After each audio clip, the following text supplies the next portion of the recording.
It's time to rank every 2024 movie that I watched this year. What's going on, guys? I'm Chris and welcome back to another video. So today I've got a massive tier list ranking of every 2024 movie that I watched. I got 50 movies I'm talking about here, and before I get into this thing, be sure to hit that like button, comment down below your ranking of all the movies you watched in 2024, subscribe to that notification bell, and of course, be on the lookout for more content coming very soon. Without further ado, I say we just dive into this thing. The tiers I have are S tier, A tier, B tier, C tier, D tier, and F tier, and again, these are fully randomized. These are all 50 of the new releases that I watched this year. I have a top 10 favorite movies of the year. You can check that out linked up above. First up, we've got Madam Web. How wonderful that that's kickstarting things. I'm gonna put this in F tier. This movie was unwatchably bad. It was a meme, but was it really? I feel like there are movies out there that are actually so bad they're good, and this is just a disaster from the jump. Good riddance to the SONY'S, but maybe it's coming back, who's to say? Next we have Afraid, but it's spelled A-F-R, capital A-I, lowercase d. So I watched this with a Pretty Much It commentary track, and the movie's a stinker. I'm putting it behind Madam Web. It is worse than Madam Web. And what's crazy is there's more than one movie on this list that's worse than Madam Web. What are we doing? Afraid is another one of those god-awful movies that tries to tackle AI, but it's just horribly done across the board. There are like competent actors in this film who I've seen in other projects deliver good performances, and here they're just like cardboard. I can't stand this movie. Even if you watch it as like through the lens of it being so bad that it's a comedy, there's not much enjoyment to be had there. Next we have Conclave. I'm putting this in A tier. This movie will be nominated for multiple Oscars this year, and rightfully so. This is a thrilling drama about the election of the new Pope. Ralph Fiennes will get an Oscar nom. In fact, Stanley Tucci and John Lithgow are great in the film as well, and it really did keep me on edge from the jump. If I had to highlight one thing in particular that I loved, the score really created this intense atmosphere. Moving on, though, we've got It's What's Inside. This dropped on Netflix.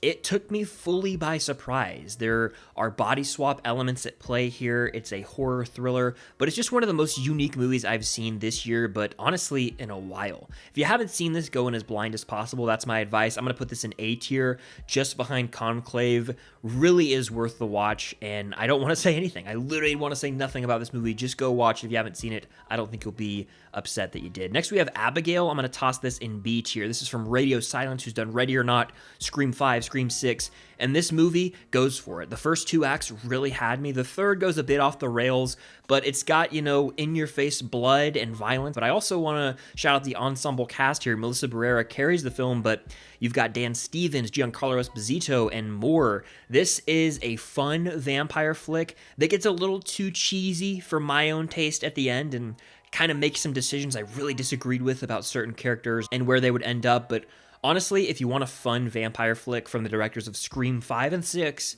Abigail's your cup of tea. Next, we've got The Merry Gentleman. This was a Netflix original Christmas movie. Netflix has tried to get into the market of doing these Hallmark originals that have been made for years on the Hallmark Channel, but basically just taking those concepts and making them into Netflix films. And this movie features Chad Michael Murray stripping to save the main character's parents' hometown bar that needs to raise a certain amount of money. Do they do it or not? Does the holiday spirit win out? You gotta watch to find out. This is an F tier movie. In all honesty, I would probably watch it over those two. It's F tier because it's just the most cliche, run-of-the-mill, horribly acted, horribly written thing. Like, I'm sure that this idea has been made a million times on Hallmark. I've just never watched any of those movies. But it's really, like, shockingly bad how some of the lines are delivered in this film. It's really just shallow emotionally, but if, you know, you got a soft spot for those Hallmark movies, you might enjoy it, but it is really just a terribly made movie. Next, we have Deadpool and Wolverine. I'm putting that in S tier. Adore this movie. It's my favorite of the year. I've seen it 4 times, and it really was so refreshing to get another MCU film like this that not only is huge in scale, and it's like that event you got to see on the big screen, but has so much heart. The movie's action-packed. Sean Levy's direction shines through. I was giddy watching this. There's no other way to describe it. I was just kicking my feet like a little kid, enjoying every second, and so to me, it's my favorite movie of the year, and I quote the hell out of it. Like, I think about this movie every week, damn near every day. Love it. Next, we got Alien Romulus. I'm gonna toss this, I think, at the back of A tier right now.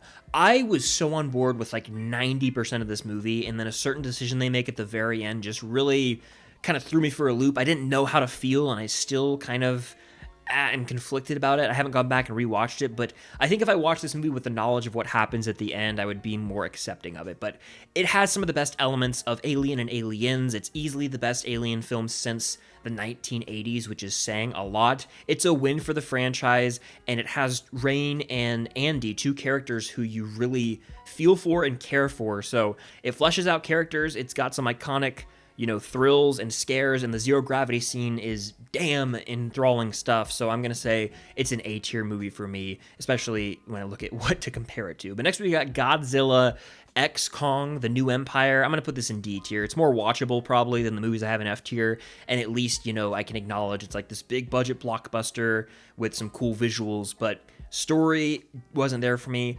A lot of emphasis on the human characters that I found absolutely boring, and at this point in time, I'm so checked out on the MonsterVerse that pretty much whatever they put out, I'm going to be like, don't really care. So that's kind of how I felt about this one. I remember like dozing in the theater watching this, just being like, oh, don't care, but at least there's maybe some entertainment value to be had. I don't know. Next, we have The Idea of You. I'll put this in like C tier. It's a fine, rom-com type movie with cliches galore, but it's not the most memorable, honestly. Anne Hathaway's great in the movie. It's got some cool original music because this is essentially like a Harry Styles fanfic. There's a lot of those out there, but that's basically what this movie is. And the band, I forget the name. I think it involves Moon. I wanted to say Moon Knight. That's definitely not right, though. But they have one song that's kind of a pop, but the rest of the movie, it's a little forgettable, but, there's an audience for these for sure. Next, we have Lord of the Rings, The War of the Rohirrim. I'm also going to put this in C tier, probably like right here. I would honestly rather watch Idea of You over it. Rohirrim had a great concept, but it didn't really execute on that concept. The movie is ridiculous, like the catalyst for this movie, the thing that launches forward the events and the war, more so the battles, really ridiculous. Couldn't buy into that. That kind of took me out of the movie. Yes, the animation, the anime, the style of that, really beautiful, but the characters, their decision making, I questioned entirely, and there were some cool tie-ins to the actual live-action Lord of the Rings trilogy, but all in all, this was kind of forgettable, which you never want to say about something that comes from Middle-earth. Next, we've got Uglies. This is a real movie. It came out on Netflix. I watched it with a Pretty Much It commentary track. They watch a lot of trash, and so I watch it with them and have a good laugh. But this is a awful movie. I think I'd probably watch it over Afraid. But what are we talking about here? I mean, this movie is your textbook, straight to Netflix dumpster fire that just doesn't have any heart or soul behind it. It's really just an emotionally empty movie. Everyone's here for the paycheck. It's one of those types of movies. It tries to be like Divergent or The Hunger Games or like The Maze Runner, but no one has any chemistry. It's a really strange watch. I can't recommend it. I was uncomfortable watching this movie and I cringed a lot. Next, we have Kingdom of the Planet of the Apes. I'm going to put this one in let's see. I'll go back of C tier with it. I could definitely go D tier if I wanted to, but honestly, this movie was overlong and drawn out. This movie doesn't hold a candle to the trilogy Rise, Dawn, and War. There were no characters nearly as compelling as Caesar and the others from that trilogy, and so I kind of just sat there the whole time and was like, why is this movie being made? They tried to hook you in with the opening, but didn't buy into any of the characters. And the most interesting elements of the film were underused, specifically Proxima Caesar and Raka, I believe is the name of one of the characters. But even then, characters didn't really care about. The story was really drawn out and long, and I didn't buy in. I know a lot of people dug this one. Yes, I'll commend the visuals, but it was kind of a snoozer for me. Next, we have Challengers, one of my top 3 favorite films of the year, putting it in S tier. Just a riveting watch. I mean, the tension in this movie, off the charts, the score, absolutely pulse-pounding. What's not to love about Challengers? It has one of my favorite movie endings, I'd say in the last 10 years, damn near. Like, it really stuck with me, and I'll be rewatching that one for years to come. Next, we got Damsel with Millie Bobby Brown. I'll say this is C tier, probably right here. Oh, not B tier, C tier, there we go. There are some moments where the visuals shine with the dragon, but this movie could have been one thing and then it ended up going an entirely different route. What I mean by that is, it could have been a one location princess running from a dragon, but it turned into something entirely different in like the final 30 minutes, and the setup for this movie as well kind of drawn out. I would have preferred that this entire movie take place in that cave. Once she gets out of the cave, it kind of becomes more mediocre than it should have been. But there was a moment there where I was really hooked in. I was like, oh, this is a unique concept, but it kind of just ended up falling more to the side of generic straight to Netflix movie that you forget about in a week. So yeah, Damsel has its moments, but it's C tier for me. Next, we have Trap. I'll put this at the top of D tier. I was not a trap head. I don't know if that's a term or not, but a lot of people on film Twitter especially loved this one, and it just was not my jam. M. Night's on a cold streak for me for the most part. I think Knock at the Cabin was decent. Old was a stinker to me, but Trap was just so unserious. And I know it was trying to go for that. Josh Hartnett's performance, yeah, I'll give it to him, but it was so off-putting that I couldn't buy into anything in this movie. It was all ridiculous nonsense. Like, this movie infuriated me with how idiotic every character seemed to be, and everyone was just so go with the flow, nonchalant. No one had like any sense of awareness of their surroundings, and this movie just contains some of the biggest dum-dums in film this year. But moving on, we got Arthur the King. This was a sweet little movie. You know, it's got some adventure elements, and if you're a dog person, it'll be right up your alley, but it's nothing too memorable. I'll put it in C tier. Probably like right here, honestly. Maybe even over Apes. Let's be real here, but you know what? We'll keep bumping it up to the top of C tier. It's a sweet movie. It pulls on the heartstrings, and if you like dogs or animals in general, you'll have a soft spot for this. There's also one sequence on a zip line that really was intense. It was shot almost like with GoPros at one point, where it's like POV of these adventure athletes. So there's an interesting story here, and again, if you're a dog person, you'll like it. If you're an animal person or have a pet, you'll resonate with it. And so since I got a cat at a certain point in this year after seeing this movie, I kind of vibe with it a little bit more than I initially did. So it's a sweet watch, nothing too memorable though. Moving on, we got A Real Pain. I'm gonna put this at the top of B tier. Really well acted film. Jesse Eisenberg wrote the movie, he directed the movie. It seems like a personal story for him, and Kieran Culkin crushes it. I would not be surprised if he got nominated for an Oscar here. But I just like these sort of slice of life drama films where there's not like an extravagant plot or anything. It's just these two cousins who go on this trip in Poland and learn about their family's history. But while doing so, they learn a lot about themselves and have these introspective moments where you just see deep human connection between two people. And there's a lot of vulnerability on display here. It was just a human movie, a lot of raw emotion here, and it was a very, very solid watch in my opinion. Moving on, we got Roadhouse with Jake Gyllenhaal, the remake. It was fine. I mean, I haven't really thought about this much since it came out. There's some cool action. Gyllenhaal kicks ass. McGregor's just way too over the top, but it was kind of run-of-the-mill when it's all said and done. I'd put it in C tier, probably like right here, honestly. You know, entertainment to be had, but serviceable, and then you kind of turn it off. More kind of like a plain movie. Next, we have Guts World Tour. I am an Olivia Rodrigo stan, and I am proud of that. I'm not wearing my Guts shirt today, but saw her live in concert, so it was cool to see the film of this. And Chappell Roan has like an MCU cameo. I think that was my Letterboxd review. I would put this, honestly, in A tier, but at the back of A tier, just because it's like a different category. You know, I'm not going to compare it to the other movies on here. It's like a concert. It's not a narrative film or anything like that, but A tier. Gotta put some respect on Olivia Rodrigo, right? Next, we got Inside Out 2. I'm also going to put this in A tier. I'm going to put it pretty high, actually. I'll go at the top of A tier. This was a real win for Pixar, and their first like home run in a hot minute for me. It's such a relatable story. Everyone goes through puberty. I think this movie tackles that wonderfully. It's also humorous, charming, and it introduces this new set of emotions, a bit more mature of a film, tackling things like anxiety, embarrassment, more complex emotions, but Pixar really handled it well, and it's the highest grossing movie of the year. Next, we have Immaculate with Sydney Sweeney. I'll put this in C tier, like right here, probably. Shock value of an ending, for sure. The movie in and of itself, it's, you know, another one of those nun demonic horror films. I was interested enough, so it's like a C tier fine movie. It wasn't like offensively bad or anything, but I've seen, you know, better and I've seen worse. Next, we have Time Cut. This is basically the movie Totally Killer from 2023. Madison Bailey from OBX is in the film. Honestly, I'd put it at the top of D tier, probably, just because the more I think about it, the more it is just Totally Killer, but the inferior version of it, and it'll be forever remembered as that. It also didn't have a lot of slashing for a slasher. It kind of cut away from every kill. I don't think there's even a drop of blood in the film.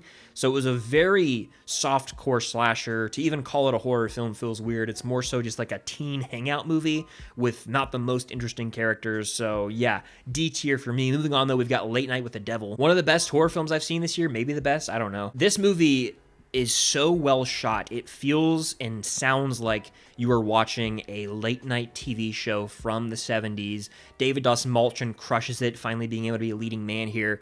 And the film really will hit you. It's a creepy as hell watch. There's some practical effects here that go for it.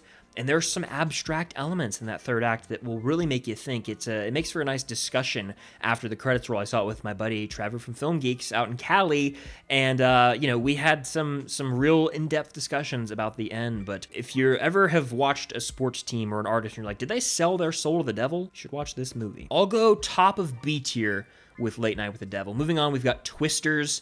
This was in my top 10 of the year. Just a fun movie. This is like what a summer blockbuster should be. You got a movie star in the making, Glenn Powell doing his thing, big-ass twisters, a rockin' soundtrack. I mean, it's a fun movie. It'll make you want to hang out with some buddies. Maybe even grab a beer, dare I say. I'll put it in A tier, probably right behind Alien Romulus. Moving on, we've got Gladiator 2, one of the more disappointing films of the year. When I say that, I don't mean it's a bad movie, but I had really monumental expectations, especially after the trailer, but more importantly, with Ridley Scott coming back to direct. And after watching the movie, I will put it in B tier. I'll put it pretty high in B tier, probably like right here, honestly. But I wish this movie would have been so much more. I feel like it was burdened by having to be a sequel to Gladiator. It might have been more interesting if you cut the character of Lucius entirely and just tackle the rise to power of the two emperors, played by Joseph Quinn and Fred, and then you have their general Acacius, played by Pedro Pascal, and you see his internal conflict having to go, carry out the deeds of these emperors, and at a certain point maybe he turns on them and then he becomes the Gladiator. I feel like that would have been more interesting as opposed to having to be tied down to Gladiator, the original, which is a Best Picture winning masterpiece. You were never going to reach that height. So I feel like it set itself up for failure by trying to be connected to it. And so to me, this could have just been a Roman epic removed from that, and it might have been for the better. Now, I won't lie, there's some great performances here. The score is on point, and I even dug some of the action sequences, but it's just B tier at best for me, which is not what I should be saying about a Gladiator movie. Moving on, though, we've got Red 1. I'll go top of D tier with Red 1. It is a very play-it-safe Christmas movie that doesn't do anything new, and for the most part, the performances are phoned in. Is there some holiday charm? Sure, you could maybe find some, but it does feel like everyone in the movie, specifically Chris Evans and The Rock, didn't really have the most chemistry. It's pretty forgettable. I know it's streaming on Prime right now, but it had a short-lived theatrical run for a reason. Next, we have Kraven the Hunter, F tier. I will say I think I prefer it over Madam Web, but to have Aaron Taylor Johnson lead your film, to have Russell Crowe, to have Ariana DeBose, 2 Oscar winners in your movie, and for it to be this big of a miss, that's a damn shame. This movie was a complete mess and laughably bad. I don't know how Sony's continued to make these movies for this long and saying they're going to continue to do so. Someone has to step in. Someone has to intervene. This cannot continue to happen with Kraven and Madam Web. It makes me sick to my stomach. I can't do it anymore. I can't do it. Next, we have Dune Part 2, the movie you've all been waiting for me to talk about. If you know, you know. Dune Part 2, I thought was maybe better than the first. It just depends on the day. But, I mean, look, visually, at a technical level, the score, all that stuff, it's out of this world. Dune's just never... Oh, there's a cat hair. Dune just never really resonated with me the way I would like to. I personally find the movies overhyped. There's an audience for them, a large audience for them. I could watch this movie again in a couple of years and have a new appreciation for it, but I'm not going to try and force myself to like something just because it's popular. That's kind of where I'm at with Dune. I gave the first movie a try again. I liked it more. I thought Dune 2 was solid. I'll put it in B tier, probably like right here. I'll put it at the back of B tier, actually. I think it's a very well-made movie. No one can even really deny that. It just didn't hit for me as much as it did for everyone else. Next, we have Saturday Night. I'm putting this bad boy in A tier. I'm actually going to go right here. Pretty high. This was a very informative watch for me.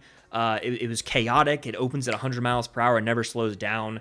But this, ensemble cast really knocked it out of the park playing these comedy icons. The sharp dialogue was there, and it was just a really refreshing watch for me. It was delightful, and the movie made me laugh quite a bit. So I like that kind of movie. That's the style of movie I dig, and Saturday Night really worked for me. Moving on, we've got Hitman.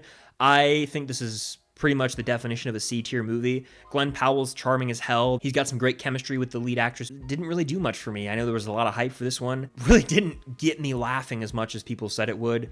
There's not a lot of action there. It's more so just a rom-com, which I guess my expectations might have been off, but yeah, I'll put it somewhere in the middle of C tier, like right here probably. I'll actually go here, why not, over Lord of the Rings. Next, we have Music by John Williams, the documentary on Disney+. John Williams, to me, is the GOAT composer of our time, and I would say this is A tier, right up here with the Olivia Rodrigo concert film. Both of these are A tier. I'm kind of like excluding them from like the other films because they are just different, you know? But I'd say this is an A tier documentary. If you love John Williams, if you love Spielberg, if you love movie scores, you'll really have an appreciation for this. A lot of it is focused on John Williams' personal backstory, but also his relationship with Spielberg, how we got into the music industry, the film industry. Fascinating watch. And he's composed not one, not two, but like every single one of my favorite movie franchises or movies. Raiders of the Lost Ark, Jaws, you know, you throw in E.T., Harry Potter, Jurassic Park. I mean, Star Wars, for Christ's sake. This is a legend. The GOAT composer, and you got to watch that documentary if you haven't checked it out yet. Moving on, we got Kung Fu Panda 4. I would honestly say this is going at the top of D tier for me. What a letdown this movie was. It's not the worst thing I've ever seen, but compared to the other three, it's a big drop off. Like, the emotional core of this film is missing because Poe's relationship with the Furious Five is not even there. Like, none of them are in the movie. There's a new side character introduced who can get a bit irritating, and the film just didn't have as clever of a sense of humor or as compelling of a main plot, so it's definitely the weakest Kung Fu Panda, and I hope they get better moving forward. Next, we've got Wicked, which is easily S tier, I'm going to say, right here for me. What a film, what a picture. I've been listening to that soundtrack on a loop since it dropped, and this movie ending with Defying Gravity left me in full-body chills in the theater. My auditorium erupted with applause. Truly magnificent, and really, this is like the musical movie event of our lifetime. I imagine part 2 will follow this up really well, hopefully, but I would say Wicked S tier, and I will be listening to that soundtrack on a loop all year long. Next, we've got Furiosa, a movie that's gone down for me since I first watched it. I would say Furiosa is like C tier for me. I'd put it like right here, maybe at the top of C tier, because there's no denying the visuals of this film are stunning, the action is there, but it is a bit too long for its own good, and I really don't have the desire to go back and revisit this one. Chris Hemsworth as Dementis is a standout villain. Mad Max Fury Road's not really my jam. Furiosa, I wanted to like so much, and, you know, I think I gave it 4 out of 5 initially. It's probably like a 3 to 3.5 now. It's a well-made movie, technically, but Mad Max has never really been my cup of tea, and I've kind of learned to embrace that. Next, we have A Different Man starring Sebastian Stan. He better get nominated for an Oscar. This is in my top 10 of the year. I'm going to put it right here. Really did dig this one. It's a movie that will leave you discussing deeper meanings for months. One of those movies that you'll want to like look up an analysis video on YouTube for, you know. My big takeaway though is that Sebastian deserves an Oscar nom, and this movie has a lot of layers to it. You got to really do some deep dives after watching. Next, we got Beetlejuice, which I completely forgot came out this year when I was making this tier list. I would probably have to put this in C tier, honestly. Like, probably will top of C tier. I was never a huge fan of the first Beetlejuice. I know that's a hot take. I think this is a better movie. Jenna Ortega's character, maybe the standout to me, but there's a lot going on here. You got like 2 or 3 subplots. Beetlejuice is, you know, a bit irritating of a character to me. He always has been, and so humor doesn't really land here. I think it moves better, like it's a better pace. There's an actual like story to tell here. Nothing too memorable. Next, we have Venom: The Last Dance. Thank God these movies are over. I'll put this in D tier, probably like right here. Near the back of D tier. It is the weakest Venom movie. KRAVEN and Madame Web make it look like a masterpiece somehow. Next, we got The Fall Guy. This was a fun watch. I saw it with my girlfriend. It was like a date night movie, and I feel like that's kind of what it is. Ryan Gosling's charming. Emily Blunt and him have some awesome chemistry. There's some cool action here, but it hasn't had as long-standing of an impact as I would have hoped. I don't know when I'll watch this one again. You know, I dug it when it came out, but as I watched more movies this year, both new and old, this one kind of fell between the cracks, and so I'll put it in B tier still. It was a fun watch, but I'd probably go like right here, you know. I would take it over Gladiator 2, but it did end up falling a little short of what I had hoped. Moving on, we got Ghostbusters: Frozen Empire. I would say I enjoyed this more than the average person. I think Afterlife is a far better film, but this is a decent enough follow-up. Though the more I've sat here and thought on it, the less I remember about this movie. And then when I kind of dig deeper into it, I'm like, oh yeah, didn't Kumail Nanjiani play a character who like fire bends in this movie? Yeah, that actually happened. And then you got your stereotypical portal in the sky, third act. Maybe I was just in a good mood that day. Like, I'm scared to rewatch Frozen Empire. I'll put it in C tier, probably at the top of C tier, because I do remember having a good enough time with it. I thought the comedy worked, and it was good to see, you know, the OGs back, but at the same time, was I just in a good mood? I don't know. I gotta watch that movie again. I'm not really looking forward to it though. There are some movies where I watch, I'm like, yeah, it's a 3.5 out of 5 or a 3.25 out of 5, and I never want to watch them again, and that's kind of one of them, weirdly enough. Next, we have Moana 2, D tier for me. I'm going to put it at the top of D tier just because I think it's a better animated movie than Kung Fu Panda 4, but musically, this movie was lackluster. Lin-Manuel Miranda's presence was missing. There wasn't really much of a story to tell here, and the movie was supposed to be a Disney Plus show, and that's very evident. A lot of it feels weirdly edited together and choppy. I can't really get on board with this one. I wish it didn't succeed as much as it did because I hope it doesn't incentivize Disney to make lazy sequels like this one. And yeah, really missed the mark for me. I love the first Moana, and this is such a shell of that movie. Next, we've got We Live in Time. I will solidly put this in B tier. I'll put it like right here. We Live in Time is an emotionally devastating watch. Andrew Garfield and Florence Pugh both deliver. But if you've seen a sort of tragic romance film involving cancer before, then you've seen this movie. It doesn't have any, big surprises. It doesn't really change anything up in terms of the genre. It's just a well-crafted movie. It's deeply saddening at times as well, but you got two very solid performances on display. It's a good one watch, but I don't know how many times I want to watch this movie ever again in my life. Next, we have Sonic the Hedgehog 3, which is currently in theaters now. I've never been a Sonic guy, didn't grow up with Sonic, have zero nostalgia for Sonic, and so I've never really bought into these movies, and this one really underwhelmed me. And I'd say the standout of this movie is Shadow, played by Keanu Reeves. He's a great villain, the best villain of this franchise, but at the same time, this movie is weighed down to me by the silliness. This is the goofiest of the bunch by far. The humor missed the mark every time for me, and I'm just not a huge Jim Carrey guy. And so to have not one Robotnik, but two here, and they're having dance numbers and, playing their belly like the drums, I was just checking out of this movie.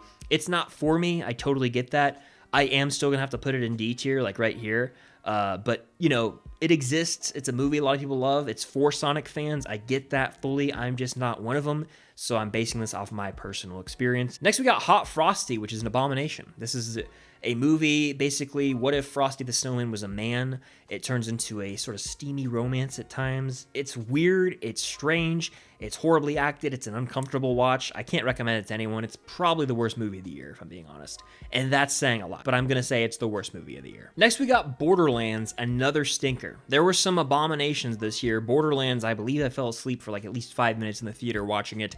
It obviously doesn't cater to me the most because I never played the games, but even then, as a movie, so choppy, so poorly done. Everyone was here for that paycheck, and it shines through. Generic as hell, blah, blah, blah. You don't care, I don't care. I'm putting it in F tier, probably like right here.